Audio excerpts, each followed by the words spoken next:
Democracy and liberal values are on the rise in the opposition-held part of Syria's greater Idlib region. On July 31st, forces of Hayat Tahrir al-Sham, formerly the Syrian branch of al-Qaeda, raided positions of the Syrian army in the vicinity of the town of al-Ruwayha in southern Idlib. Following the attack, Hayat Tahrir al-Sham also launched unguided rockets at army positions near the town of Ma'arat al-Numan. Pro-militant sources claimed that 5 Syrian soldiers were killed or injured in the attacks. Pro-government sources denied these claims. On August 1st and August 2nd, militants shelled the government-controlled villages of Kafir Nabel and Hazarin.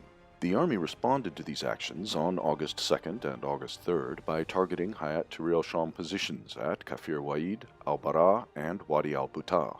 It also deployed reinforcements to the front line in the Zawiya mountain area. Pro-Turkish and pro-militant sources claim that these actions signal that the Syrian military is preparing an offensive operation in the area. At the same time, they emphasize that Idlib rebels are adamant to secure gains of the so-called Syrian revolution from the attacks of the Assad regime. On August 1st, Idlib rebels even held a special performance dedicated to this on the front line. A thermal surveillance system of the Syrian army recorded 2 militants having gay sex on the roof of a building at a frontline position in the vicinity of the town of Enkawi in southern Idlib. The town is jointly controlled by Hayat Tahrir al-Sham and the National Front for Liberation. Both these groups pretend to be promoting hardcore conservative Islamic values, often similar to the al-Qaeda-styled ideology.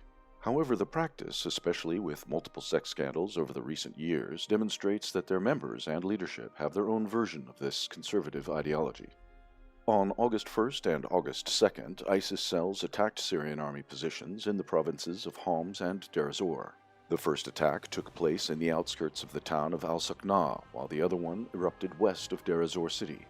At least 5 pro-government fighters were killed and several others were injured.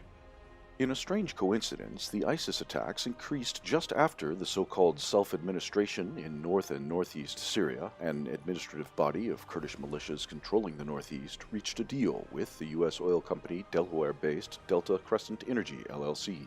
The company will manage oil trading in the territory controlled by U.S.-backed Kurdish forces and modernize the oil fields that they and the U.S.-led coalition currently control. Kurdish militias and U.S. troops control a larger part of the Syrian oil resources, including the Al Ramelan and Al Omar oil fields. The development of the cooperation between the Syrian Democratic Forces and the U.S. in the field of oil business is setting conditions for a further separation of the territories controlled by U.S.-backed forces from the rest of Syria.